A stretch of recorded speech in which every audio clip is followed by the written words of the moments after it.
The Russian population. The babies per woman in Russia is not statistically great, as it is a factor to the country's lowering population. During its time, Russia has had drastic changes in the number of births, but this is mainly due to major historic events directly affecting Russia. For example, at the beginning of World War I, the number of children per woman dropped by a staggering 3 children, only to rise back up at the end of it. Then soon after, the Russian Revolution went into effect, and the number of children dropped yet again, only to rise at the end of the war. We see this trend once again during World War II, where at the beginning women have much less children, but at the end for it to rise once again. But from this number of babies per woman dropped significantly throughout time, from 7 kids in the 1800s to 1.6 in 2015, mainly due to better healthcare, which makes parents not need to worry as much about child mortality and can safely say that their one child will survive. This is not necessarily good, as a decreased workforce will mean tasks that are harder to complete, and having a negative population rate of any number will mean that over time less and less children will be born, and possibly the country might eventually go extinct. Russia's child mortality is relatively low compared to the rest of the world, but not the best it can be. This is due to the lack of funding for healthcare in Russian hospitals, as well as the affordability of such places to families that can't always afford it. As shown, the child mortality rate began dropping soon after the Communist Revolution in Russia. This was mainly due to the fact that the revolution brought in new ideas, which led to a mini-industrial revolution in Russia that greatly increased the country's healthcare system, with better medical machines as well as more money to put into different healthcare centers around the country.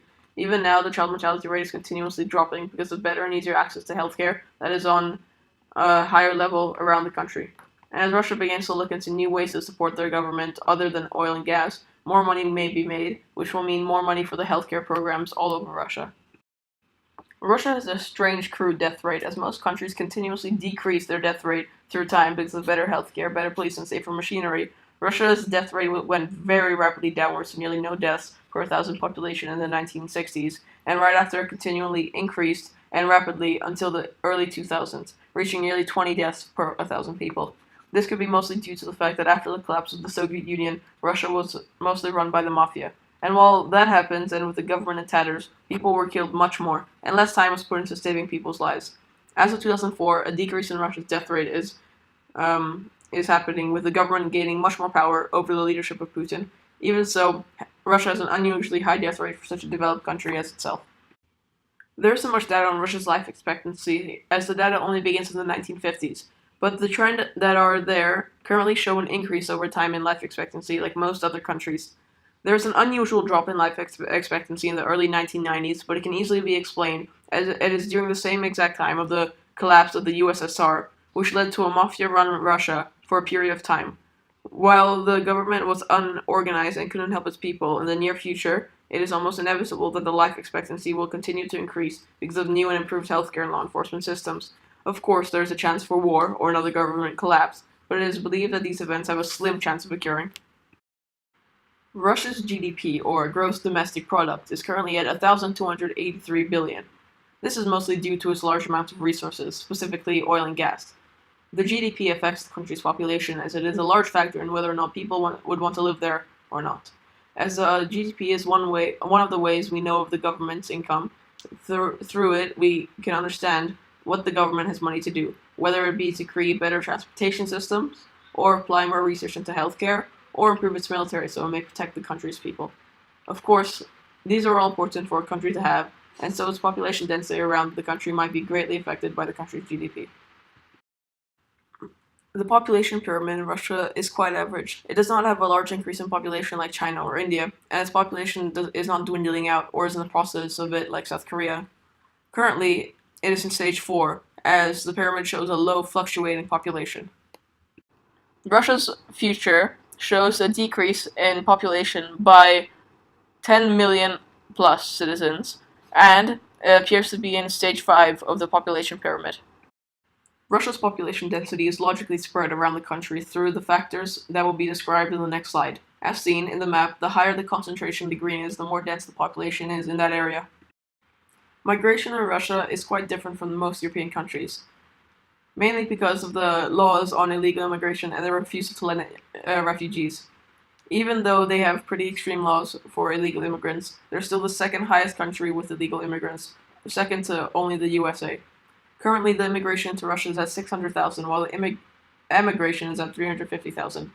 This isn't considerably high, but is not necessarily bad either, since as shown on the map, it is on an upward trend upwards.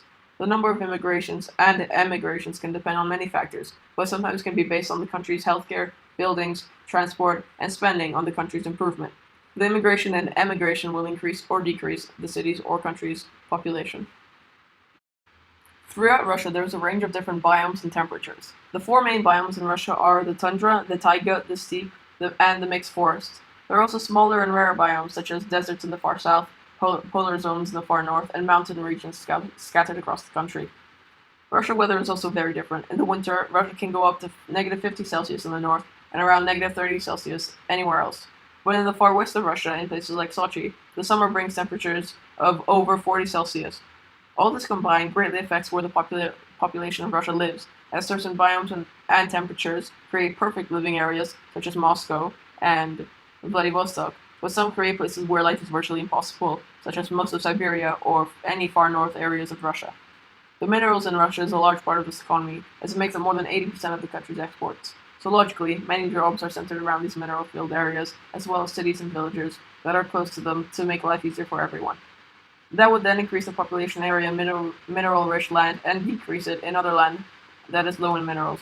But this could have the opposite effect if the minerals in the land are toxic or dangerous. Graphical, as seen on the map, Russia's land is littered with mountain terrain, which is unlivable because of its below freezing temperatures, rough and uneven terrain that makes it impossible to build homes, and higher up the mountain you go, the less livable it becomes because of lack of oxygen that stops both people from breathing and crops from living. This then increases the concentration of living in other areas of Russia, making the bigger cities more dense in population. My plan. My plan is to slightly increase in the birth rates. A maximum of 3 children law will be made, and people will have tax and healthcare benefits with the more children they have. Parents need to be on sustainable income for the amount of children they have, otherwise certain amounts of children will be illegal. For example, if a family can only sustain the life of one child, can only have him go through school and college, then they can't have more than one child. This way, Russia will not overpopulate, while at the same time the crime rates will decrease, as the people born are the ones that have been put through school and college so that they don't need to resort to crime to sustain themselves. Money will be put into the creation of technology that will help create certain parts of Russia more to be more livable, so that the population will not be as dense in the far west or east. This way, an increase of the population will be allowed so that Russia will have an even greater workforce. Here is a list of my MLA citations. We have come to the end of my presentation. Thank you for listening.